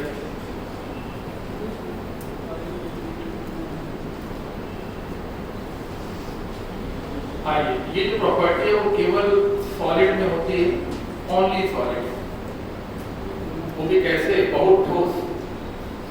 अब बहुत ठोस को ऑप्शन में कैसे बोलते हैं?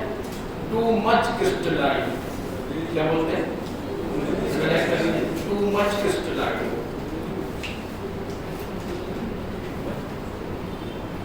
ये केवल सॉलिड फॉर्म में होते हैं। और कैसे सॉलिड? वेरी वेरी सॉलिड, यानी इनके जो लैटिस स्ट्रक्चर है बड़े छोटे, इनके जो लैटिसेस है बहुत छोटे साइज के हैं, बहुत ही गठे हुए, समझे ना, ये गठे। ये प्रॉपर्टी एटम के अंदर घूमते हुए इलेक्ट्रॉन के स्पिन मोशन की वजह से पैदा होती है। स्पिन मोशन अंडरलाइन कर लीजिए। ये प्रॉपर्टी ऑर्बिटल मोशन की वजह से नहीं पैदा होती, ये प्रॉपर्टी स्पिन मोशन की वजह से, स्पिन मोशन। आगे सुनिए, ये प्रॉपर्टी स्पिन मोशन की वजह से पैदा होती है। और कहाँ के पदार्थों के स्पिन मोशन की वजह से? Inner partially field subshell, underline कर लीजिए। देखिए आप लोग जिस प्रकार का कर देने जा रहे हैं, आपको बस एक दिमाग में क्लिक मिलना चाहिए, क्या ये मैंने देखा था, ये क्लिक कर देना, समझ गए? फेरो प्रॉपर्टी किसकी वजह से होती है? स्पिन मोशन की वजह से। स्पिन मोशन होके और कहाँ के इलेक्ट्रॉनों का spin motion? Inner partially field subshell. आपको अच्छी तरह मालूम है कि इनर सबसेल भी पार्शियली फिल्ड अक्सर होती है, ठीक है ना? इनर पार्शियली फिल्ड सबसेल के इलेक्ट्रॉनों के स्पिन मोशन, क्या बोला? इनर पार्शियली फिल्ड सबसेल के इलेक्ट्रॉनों के स्पिन मोशन की वजह से फेरोमैग्नेटिक प्रॉपर्टी डेवलप होती है।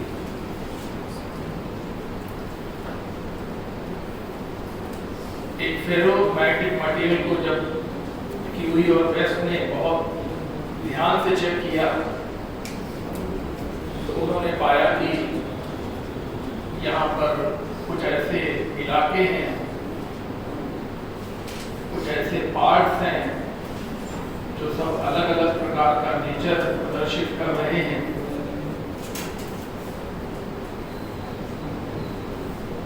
और क्यूरी और वेस्टनेट को नाम दिया डोमेन्स। इन्होंने देखा कि कोई डोमेन अपना एक एम बना रहा है, दूसरा डोमेन अपना एम बना के बैठा है, तीसरा डोमेन अपना एम बना के बैठा है। इस प्रकार से सभी छोटे छोटे टुकड़े इन एक बड़े टुकड़े के अंदर, जैसे बड़े शहर के अंदर, ये चलो छोटे बड़ी कॉलोनी के अंदर कई घर, एक बड़ी कॉलोनी 50 घरों की कॉलोनी, जिसमें 50 घर मिलकर कॉलोनी बनाना है, उससे 50 घर है और हर घर का अपना एक नियम है, हर घर का अपना एक मैग्नेटिक डाइपोल मोमेंट है। और जब उन्होंने ध्यान से समझने की कोशिश की तो उन्होंने पाया कि ये सारे डाइपोल मोमेंट रैंडम, ये M1, M2, M3, M4, M5 ये सब। और इस प्रकार से उन्होंने ये पाया कि जो नेट एम हुआ टुकड़े का, जिस टुकड़े को उन्होंने एक्सपेरिमेंट के लिया था, उसका जो नेट एम था वो कितना था? 0। इन छोटे छोटे टुकड़ों को डोमेन नाम दिया गया। हर डोमेन का अपना एक डाइपोल मोमेंट होता है। कोई डाइपोल मोमेंट क्यों पैदा होता है? Due to exchange force, underline करने। Exchange forces. मैं आपको उदाहरण के लिए बता रहा हूँ, हालांकि एग्जाम्पल कभी कभी सत्यता से दूर होते हैं, लेकिन एग्जाम्पल ही बातों को समझाने में मदद भी करते हैं। एक डोमेन में 10 एटम है तो 10 एक दूसरे का सपोर्ट करते हैं। किन बलों के माध्यम से? एक्सचेंज बलों के माध्यम से एक दूसरे का सपोर्ट कर रहे हैं और एक नेट एम बनाने में कामयाब है। ना ये नेट एम नहीं, ये इस डोमेन के 10 एटम एक दूसरे का सपोर्ट किन बलों के माध्यम से? एक्सचेंज बलों के माध्यम से करके अपना एक एम बनाने में कामयाब है।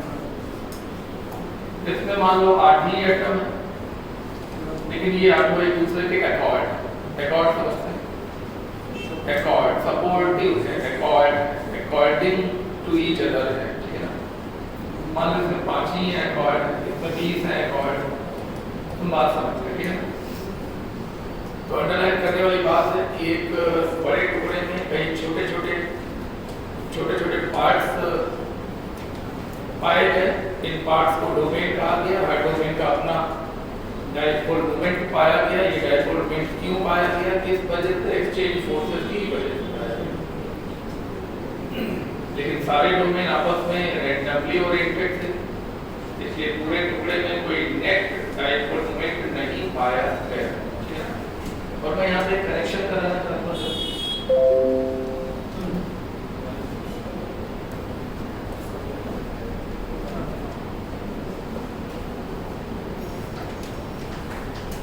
तो यहाँ पर एक करेक्शन नहीं, एडिशन है।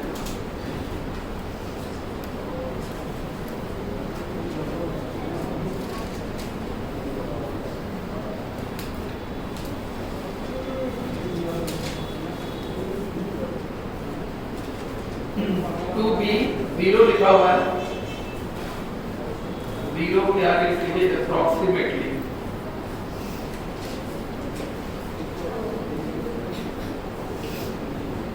अप्रॉक्सीमेटली एक्चुअली ये एग्जैक्टली 0 नहीं होता है। आजकल की जो बुक्स है उसमें लिखा होता है 0। जब बहुत गहराई से इसको देखेंगे तो ये होता है अप्रॉक्सीमेटली 0, यानी कि बिना, मतलब फेरो में क्या गुण है कि बिना एक्सटर्नल फील्ड के, समझो तो बात को, क्या बिना मैग्नेटाइजिंग फील्ड के। जब मैंने बोला एक्सटर्नल फील्ड तो तुम क्या समझे? Magnetising field. और क्या? बिना मैग्नेटाइजिंग फील्ड के ही ये थोड़ा चुंबकत्व तो शो करते हैं। नहीं समझना? स्टील का टुकड़ा जो होता है, स्टील का टुकड़ा, इसमें हल्का सा चुंबकत्व तो अभी भी है, लेकिन वो इतना कम है कि वो हमें समझ में नहीं आता, वो हम पकड़ नहीं पाते, ठीक है। कभी लिखा है क्या लिखा था? Hence, magnet of whole specimen is found to be approximately this. ये सही है, 0 exactly 0 नहीं होता, approximately 0 होता है। ये कर लीजिए कहाँ पे लिखा है? अच्छा, 0 के आगे भी अप्रॉक्सीमेटली लिख सकते हो, अप्रॉक्सीमेटली 0 या 0 अप्रॉक्सीमेटली, वो ठीक चलेगा।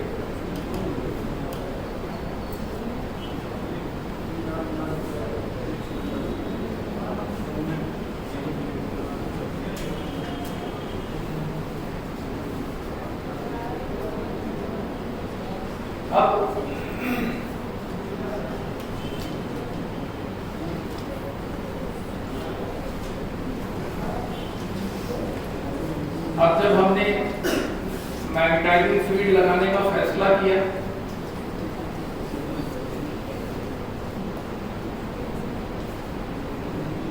इस समय एम नेट कितना है बोलो, देख के बोलो। 0। इसने इसको कैंसिल किया, इसने इसको कैंसिल किया। अब हम मैग्नेटाइजिंग फील्ड लगाने जा रहे हैं, B0 वीक, कमजोर लगाने जा रहे हैं।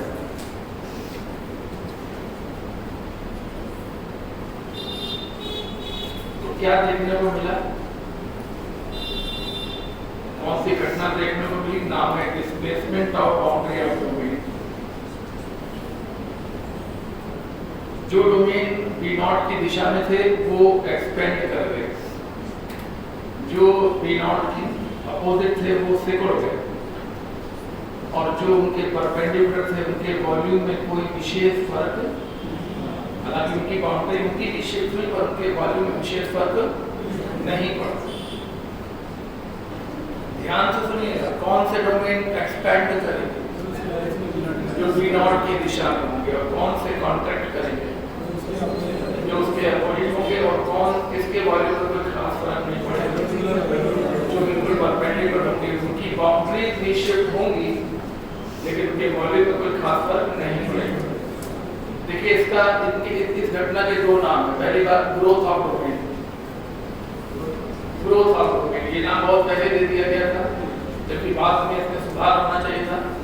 Growth and contraction of domain, घटना का पूरा नाम है ग्रोथ एंड, बढ़ना और घटना, डोमेनों का बढ़ना और कुछ डोमेनों का घटना, लेकिन बहुत पुराना नाम है ग्रोथ ऑफ डोमेन। वही आपको टिक करना है, growth of domain, growth of domain. और इसका नया नाम है displacement of the boundaries of domain, दोनों लिखा हुआ है। ग्रोथ ऑफ डोमेन भी लिखा हुआ है, displacement of boundaries of domain आज की डेट में ये शब्द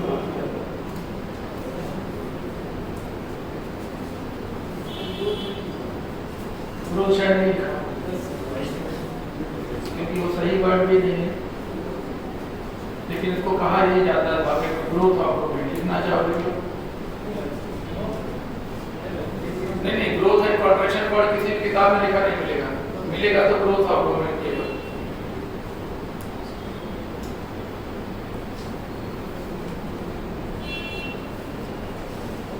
B naught strong, strong B naught करने से घटना होती है रोटेशन ऑफ डोमेन। जो डोमेन बी नॉट की दिशा में होंगे वो बिल्कुल भी रोटेट नहीं करेंगे और जो बी नॉट के परपेंडिकुलर होंगे वो रोटेट कर जाएंगे और पार्शियली अलाइन हो जाएंगे।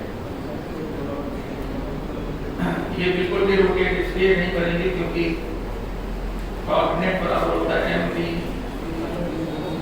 बी साइन 0 भी 0 और 180 भी 0। इस प्रकार से इन दोनों पर कोई टॉर्क नहीं लगेगा और इन दोनों पर पूरा मैक्सिमम टॉर्क लगेगा, इसलिए ये एक्ट कर घूम जाएंगे, पूरे ऐसे नहीं हो पाएंगे, कभी नहीं हो पाएंगे, ठीक है, पूरे ऐसे नहीं हो पाएंगे, हल्का सा घूम जाएंगे। इसे कहते हैं रोटेशन ऑफ डोमेन, ठीक है ना। अब तो अपने मतलब की बात सुनो यार, तुमको कोई ड्यूटी नहीं लिखनी है, तुमको पैराग्राफ नहीं लिखना है, तुमको कोई डायग्राम नहीं बनाना, तुमको तो केवल सिलेक्शन करना है कि हमें सही ऑप्शन का चुनाव करना है। अगर कहा जाए कि मैग्नेटाइजिंग फील्ड नहीं लगाई गई है स्क्वायर में, तो कहोगे कि उसका मैग्नेटिक डायपोल 0 होगा तो 0 बोल देना, अप्रॉक्सीमेटली 0 होगा तो अप्रॉक्सीमेटली 0, ठीक है। अब कहा जाएगा कि वीक मैग्नेटाइजिंग फील्ड लगाई गई तो क्या होगा, बोल देना displacement of boundary of domain होगा। कहा जाए स्ट्रॉन्ग मैग्नेटिक फील्ड लगाई गई तो रोटेशन ऑफ डोमेन होगा। बाकी बात खत्म, कोई ज़्यादा चक्कर में नहीं पड़ना है, ठीक है ना। लेकिन ये बात है कि पढ़ते वक्त थोड़ा चक्कर में पढ़ना पड़ता है, जिससे बाद दिमाग में रुक तो जाए, कम से कम कुछ तो लॉजिक हो, कुछ प्लेटफॉर्म के साथ चीज़ों को पढ़ना चाहिए। लेकिन अल्टीमेटली क्वेश्चन जो बनते हैं मैंने आपको बता दिया।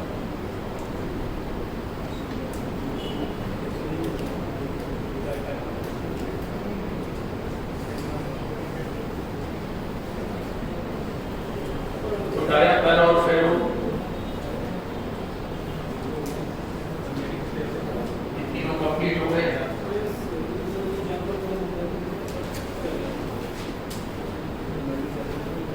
और अब आ जाइए मैग्नेटिक रेजिस्टेंसेस पर।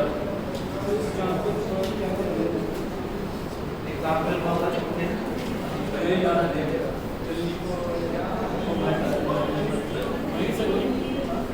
नहीं, एग्जाम्पल तो इतना इम्पोर्टेंट नहीं है। फेरो के एग्जाम्पल बहुत बढ़िया, जितने भी हार्ड हमने बताए, जितने भी सॉफ्ट हमने बताया, सब फेरो ही थे। Soft iron, tube metal, stalloy, permalloy, supermalloy, steel,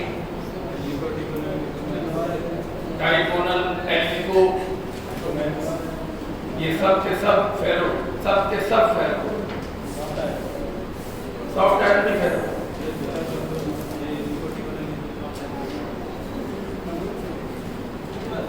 magnetism के पहले पन्ने में जो हार्ड और जो सॉफ्ट लिखे हैं वो सब के सब फेरो है। कहने का मतलब है क्लासिफिकेशन ये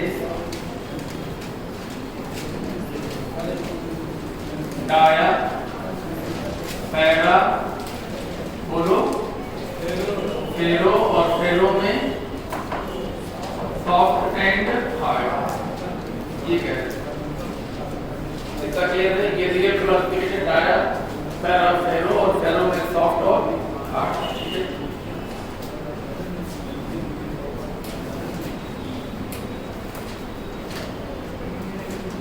आइए बात करते हैं मैग्नेटिक हिस्टैरिसीस की। मैग्नेटिक हिस्टैरिसीस केवल फेरो में पाया जाता है, ये डाया और पैरा में पाया नहीं जाता। पहली बात अंडरलाइन कर लीजिए। वैसे भी बुकेट पढ़ते वक्त तुम लोगों को ये समझ में कभी कभी आता होगा कि हाँ ये चीज पूछी जाने वाली है। ये केवल फेरो में प्रॉपर्टी होती है, ये डाया पैरा में नहीं होती। अभी हमने एक बात बताई I प्रोपोर्शनल टू H, अभी एक बात बताई I प्रोपोर्शनल टू H, और उसी वजह से ये ग्राफ मैंने यहाँ पर बना पाए थे। और अगर ये मालूम ना होता तो हम भी गलती करते। ये देखिए क्वेश्चन आपके सामने है, नाम लिखा है 1, 2 और 3। पहला हो गया, ये हो गया, ये हो गया। ये अपने आप में एक इम्पोर्टेंट क्वेश्चन।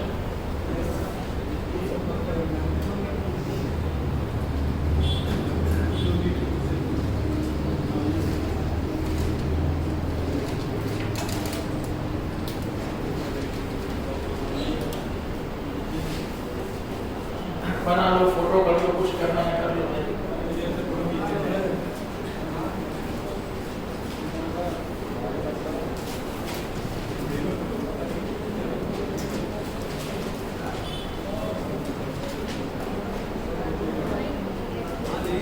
ये प्रॉपर्टी केवल डाया और पैरा में पाई जाती है, ये फेरो में नहीं पाई जाती।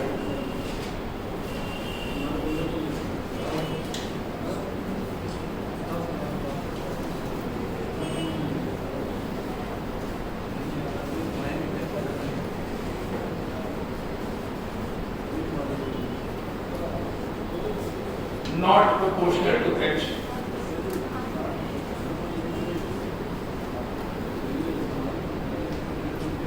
I depends on H but not proportional. ये सब ऐसे ही हैं जो थ्योरी के जो जिसके फ्रेम्ड क्वेश्चन कहते हैं।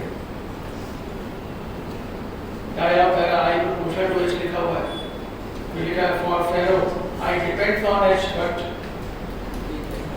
I depends on H but not proportional.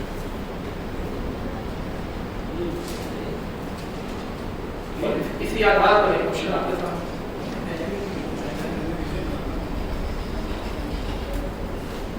आइए बात करते हैं मैग्नेटिक हिस्टैरिसीस की। ये प्रॉपर्टी सिर्फ फेरो में पाई जाती है, डाया पैरा में नहीं होती। अब सुनिए आगे, अभी हम सब समझा देंगे, 1-1.5 मिनट लगेगा। आप ध्यान सुनेंगे, सब कुछ एक समझ आ जाएगा। हम एक टुकड़े को लिया, हमने इतना बड़ा टुकड़ा था स्टील का या सॉफ्ट आयरन का टुकड़ा था,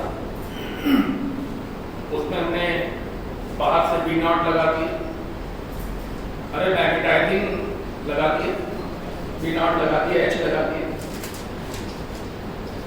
तो उसके अंदर जबरदस्त चुपका तो डेवलप होने लगा। उसके अंदर जो बी नेट था वो बढ़ने लगा। बी नेट बढ़ते बढ़ते एकदम कांस्टेंट एक सिचुएशन आ गई। क्या है सिचुएशन आ गई। बनाते ही जाए, फिर नहीं तो सब आते जाए तो बनाते।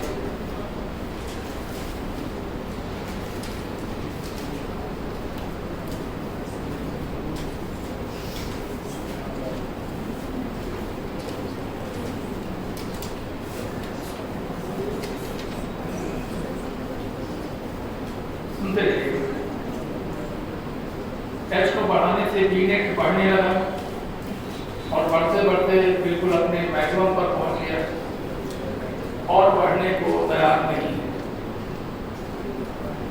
ये आ गया सिचुएशन। अब हमने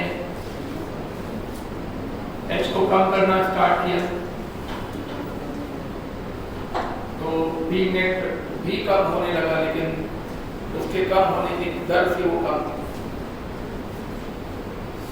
उसके कम होने की दर कम थी, जिसकी वजह से क्या हुआ कि जब एच एकदम जीरो हो गया, जब एच जीरो हो गया तो भी कुछ अंदर कुछ वी नेट बचा रह गया। नहीं, हमने एच लगाया, वी नेट को बढ़वाया, हमने एच घटाया, सोचा वी नेट भी हमारे साथ घटेगा, लेकिन ऐसा हुआ हमने एच घटाया लेकिन वी नेट उस रेशियो से, उस दर से घटने को तैयार नहीं हुआ। और जब हमने पूरा एच जीरो कर दिया तो भी अंदर कुछ ना कुछ वी नेट बचा रह गया, और इस बचे हुए वी नेट को हम लोग कहते हैं रेजिडुअल मैग्नेटिज्म। मेन नाम है रिटेंटिविटी, रिटेंटिविटी का दूसरा नाम है रेजिडुअल मैग्नेटिज्म, तीसरा नाम है रेमेनेंस।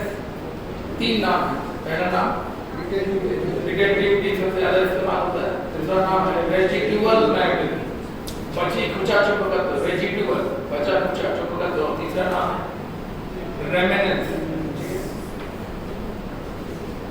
तो हमने कहा कि भाई आप क्या करें हम, तो सलाह ये देंगे कि आप एच को पलट लीजिए, जो एच आपने इधर लगाया उसको उल्टा लगा दीजिए, जो एच उधर लगाया उसको उल्टा लगा दीजिए, प्लस एक्स की तरफ लगाया उसको माइनस एक्स की तरफ लगा दीजिए। हमने यही किया। ये करने से लाभ ये हुआ कि अंदर जो बचा हुआ चुंबकत्व था वो कम होने लगा, और कम होते होते एक ऐसा एच आया उल्टा वाला, एक ऐसा नेगेटिव एच आया जिस पर ये जीरो हो गया। इसे कहते हैं रिटेंटिविटी, इसे कहते हैं कॉन्सिविटी, HC।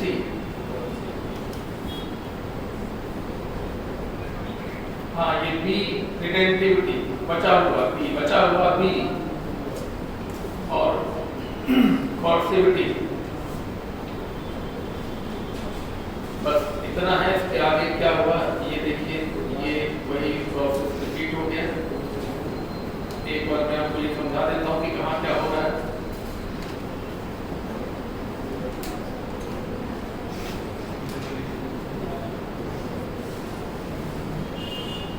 चलिए देखिए, राइट अलाइनमेंट डोमेन का, ये एक डोमेन सुन लो, ऐसे लाखों डोमेन है एक टुकड़े के अंदर। एक डोमेन की कहानी सुन लो, जो इसकी कहानी है वही सबकी कहानी है, ठीक है। गुड अलाइनमेंट, राइट, दाईं तरफ अच्छा अलाइनमेंट,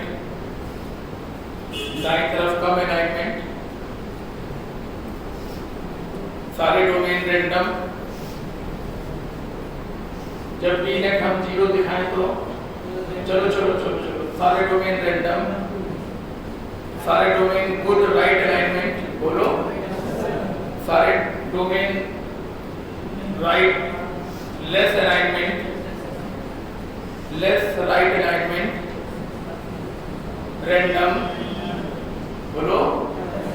अरे वी नेट जीरो हो गया तो कैसे, रेंडम ना, सारे डोमेन रेंडम हो, कोई इधर कोई इधर कोई इधर कोई इधर, समझे ना। गुड लेफ्ट अलाइनमेंट, बोलो good left alignment,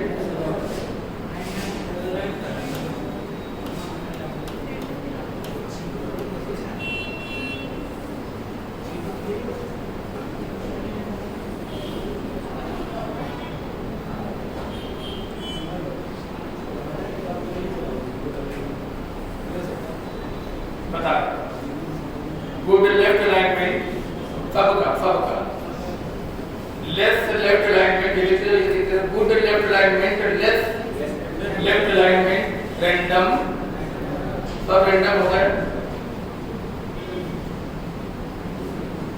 right align, sorry, less left alignment, अब बोलो random good right alignment along, again process repeat. फिर चलिए रैंडम सब इधर sir, good right alignment all, less right alignment all, random good left alignment all,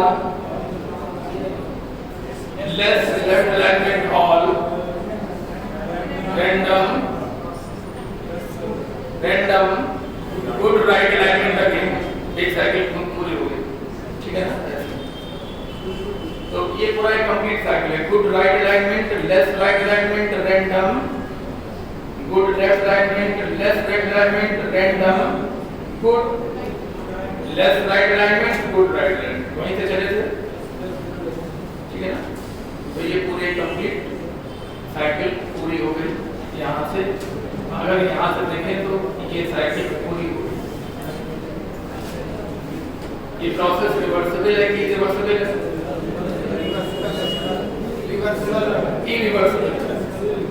irreversible. Reversible कहाँ है?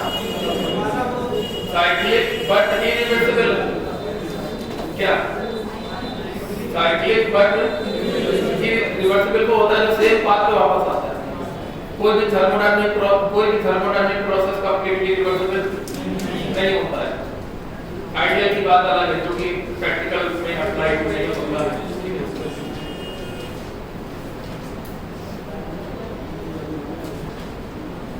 अच्छा मेरी बात सुनिएगा।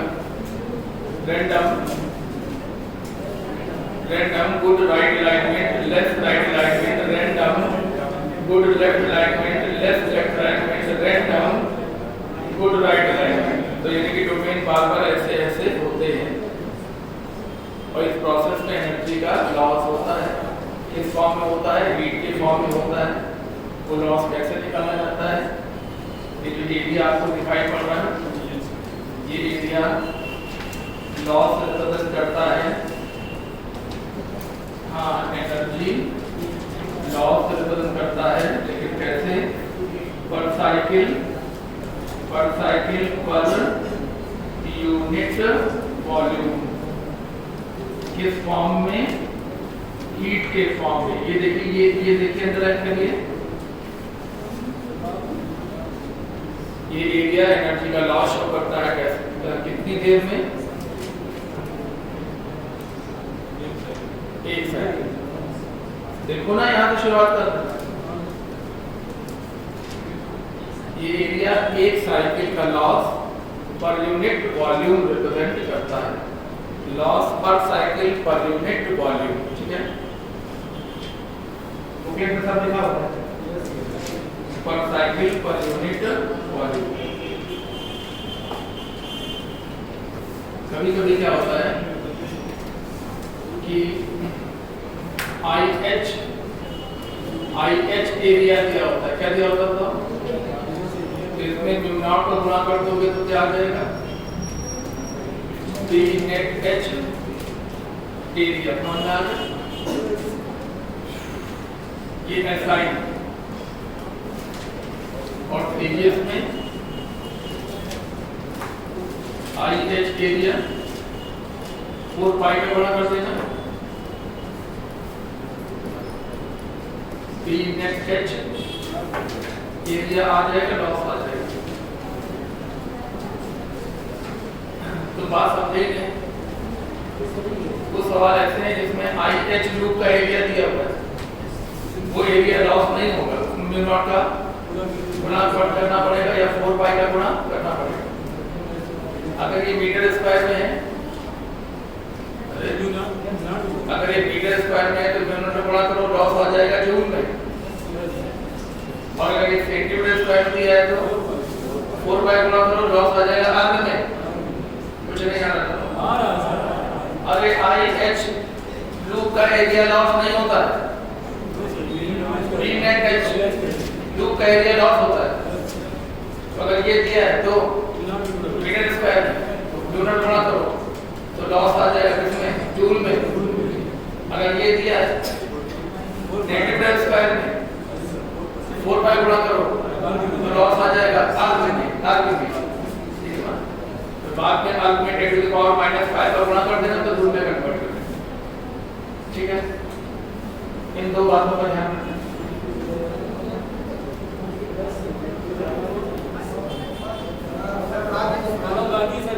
जरा सा एक लाइन की बात, अब बात करते हैं टोटल लॉस की। कोई कह रहा है कि कोई सवाल बनाने वाला कह रहा है कि हमने 45 सेकंड तक एक्सपेरिमेंट किया। कितने सेकंड तक? 45 सेकंड तक हमने एक्सपेरिमेंट किया। 45 सेकंड तक हमने एक्सपेरिमेंट किया। इस 45 सेकंड में लॉस बताइए। और आप तो हमको अभी तक लॉस क्या बता रहे हैं? पर साइकिल पर यूनिट वॉल्यूम। और सवाल बनाने वाला पूछ रहा है नहीं मुझे पूरे 45 सेकंड का लॉस चाहिए और पूरे वॉल्यूम में चाहिए, एकांक वॉल्यूम में नहीं चाहिए। तो उसके लिए बहुत अच्छा फार्मूला है VANT। यहाँ पर ये टुकड़े का वॉल्यूम है जिसको लेकर हम प्रयोग कर रहे हैं। ये क्या है ना ये इस लूप का एरिया है, ये क्या होता है इसका वॉल्यूम है, ये इसका एरिया है, ये V0 की फ्रीक्वेंसी है। बोलो चलो छोड़ो, अच्छा छोड़ो, जो V0 की फ्रीक्वेंसी होगी वही H की फ्रीक्वेंसी होगी। क्यों H बार ऐसे नहीं कर रहा, H बार पलट नहीं करो। अरे कैसे ये लूप बनेगा बार H इधर, फिर कम करोगे, फिर उधर वाला कम करोगे, फिर इधर, तो बार H बदल रहे हो ना। तो कुछ तो फ्रीक्वेंसी होगी, 20 हर्ट्ज, 12 हर्ट्ज, 5 हर्ट्ज, 6 हर्ट्ज कुछ तो होगी। और ये है 45 सेकंड, जितनी देर में तुम लॉस निकालना चाहते हो। तो इस फॉर्मूले से क्या आ जाएगा टोटल लॉस। फॉर्मूला कैसे? वेंट लिखा हुआ है, VANT। वेंट याद कर लो, V क्या है? वाट याद कर लो, वेंट याद कर लो। वॉल्यूम ऑफ स्पेसिमेन, ये क्या है? V में H लूप का एरिया, N ऑल्टरनेटिंग मैग्नेटाइजिंग की, हम केवल मैग्नेटाइजिंग बोल देते हैं भाई, तुम समझ जाएगा ना। मैग्नेटाइजिंग फील्ड भी हो सकता है, मैग्नेटाइजिंग इंटेंसिटी भी हो सकती है, जो कि हर्ट्ज में लिखा जाएगा साइकिल पर सेकंड, ठीक है ना। और ये है एक्सपेरिमेंट होने का टाइम 10 सेकंड, 20 सेकंड, 2 मिनट तो 120 सेकंड, ठीक है ना। इससे आपका न्यूमेरिकल सॉल्व होगा। तो ये आपका टॉपिक खत्म हो गया है। और अब हम लोग जरा सा रह गया soft and hard magnetic material. 5 minute में सुन लो, ये समझ में आ जाएगा। तो आज मैग्नेटिक खत्म हो जाएगा तो कल इलेक्ट्रोमैग्नेटिक इंडक्शन शुरू हो जाएगा, ठीक है ना। मैं आपको बता दूं कल मैं क्लास में लिखा था श्री आई में सीवियर कंजक्टिवाइटिस हो गया, ठीक है ना। और वो 6 दिन की दवा हो गई, 12 दिन की दवा हो गई, वो खत्म नहीं हो रहा। तो अभी फिर मैं डॉक्टर पास गया था, उन्होंने कहा कि ये दवा चेंज कर दी उन्होंने और कहा कि 2 दिन और चेंज करिए, फिर दिखाइए क्या होता है क्या नहीं होता। पहले तो मेरे स्टूडेंट में बहुत डॉक्टर लेकिन सब बाहर, कोई कानपुर में तो ना रह पाता है, कोई कहीं से भी केस कर, कहीं से भी केस कर, तो अपने होम टाउन में जाके क्लिनिक खोलेगा। कहीं कानपुर में क्लिनिक खोलेगा, हमारे भी आपको तो 10 साल की एज में प्रोवाइड हुआ, ठीक है ना। तो अब जो यहाँ पे अच्छे डॉक्टर हैं वो उनको दिखाया जा रहा है, तो मतलब कुछ दिक्कतों में है यहाँ पे सब। ये बोर्ड हम देख रहे हैं तब तो यहाँ पे स्ट्रेट पढ़ रहे हैं, कॉपी बुकलेट देख रहे हैं, सवाल छाट रहे हैं, उसमें दिक्कत हो रही है, आंसू आ रहे हैं। लेकिन वो छोड़िए, ठीक है ना। अभी हमको करना है तो करना है। कल हम लोग शुरू करेंगे इलेक्ट्रोमैग्नेटिक इंडक्शन। आप 2-2.5 मिनट 5 मिनट रुकिए। हार्ड मैग्नेटिक्स और सॉफ्ट क्या होते हैं, इसमें एक चीज बढ़वानी है, सॉफ्ट होते हैं तो हाई परमिटिविटी, मतलब हाई परमिटिविटी तो पावर की चाहे हार्ड सॉफ्ट हो चाहे hard, high permittivity, low retentivity. जल्दबाजी में गड़बड़ हो जाएगी।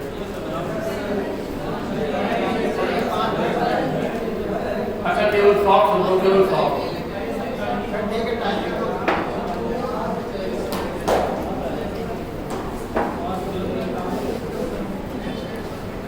हाई परमेबिलिटी, हाई परमेबिलिटी मतलब जरा सा कोशिश करो एकदम से चुंबक में कन्वर्ट हो जाते हैं, high permeability. Low retentivity, low coercivity, small hysteresis loop, बोलो स्मॉल एकदम पतला सा, एच पी नेट बिल्कुल पतला सा जो लूप नजर आया, समझ आना किसके लिए है? सॉफ्ट मैग्नेटिक मटेरियल के लिए है। तो इसमें low retentivity, low coercivity, small hysteresis loop, less hysteresis loss, ये यूज किए जाते हैं टेम्परेरी मैग्नेट बनाने में। क्या टेम्परेरी मैग्नेट बनाने में सॉफ्ट मैग्नेटिक मटेरियल इस्तेमाल किए जाते हैं। और ये जहां भी बाइंडिंग होती है, मेरी बात ध्यान रखना, जहां भी मोटर के कोर होते हैं, नहीं बाइंडिंग कहाँ होती है? बाइंडिंग ऐसे हो जाएगी, अगर बाइंडिंग करनी है तो उसके लिए चाहिए ना, अरे बाइंडिंग किसी चीज पे होगी, कैसे बाइंडिंग हो? हवा में बाइंडिंग हो जाएगी। जहां भी बाइंडिंग होगी उसके अंदर जो सॉलिड स्ट्रक्चर होगा वो हमेशा सॉफ्ट का होगा। किसका होगा? मोटर का कोर जिसमें बाइंडिंग है, ट्रांसफार्मर का कोर जिसमें बाइंडिंग है, ट्रांसफार्मर का core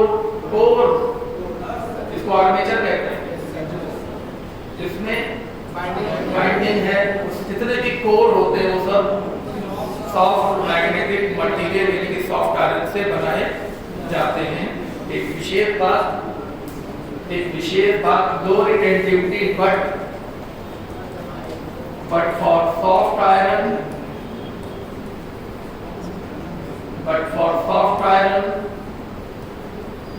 retentivity is found, note करिए कि कहाँ नोट करना बता दो। But for soft iron retentivity is found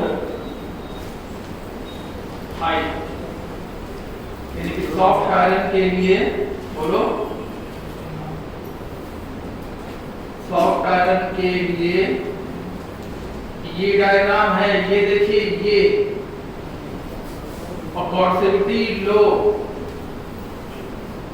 अब सुनिए कितना बड़ा बवाल हो गया भाई, सवाल ही ऐसा हो गया।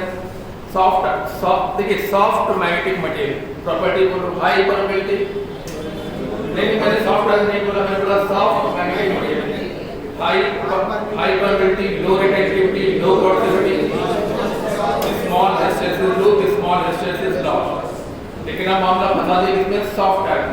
सॉफ्ट आयरन एक ऐसा विशेष पदार्थ है जिसमें बड़ी तेजी से वो चुंबकत्व में बदल जाता है, लेकिन जब वापस करने की कोशिश करते हैं तो वो अपने अंदर बहुत ज़्यादा चुंबकत्व बचा के रखता है, यानी कि हाई रिटेंटिविटी करता है, लेकिन मान बहुत जल्दी जाता है। मान बहुत जल्दी जाता मतलब जब जैसे ही हम थोड़ा सा नेगेटिव एज लगाते हैं तुरंत वो अपनी इस रेमिनेंस को, तुरंत वो अपनी जिद को छोड़ देता है।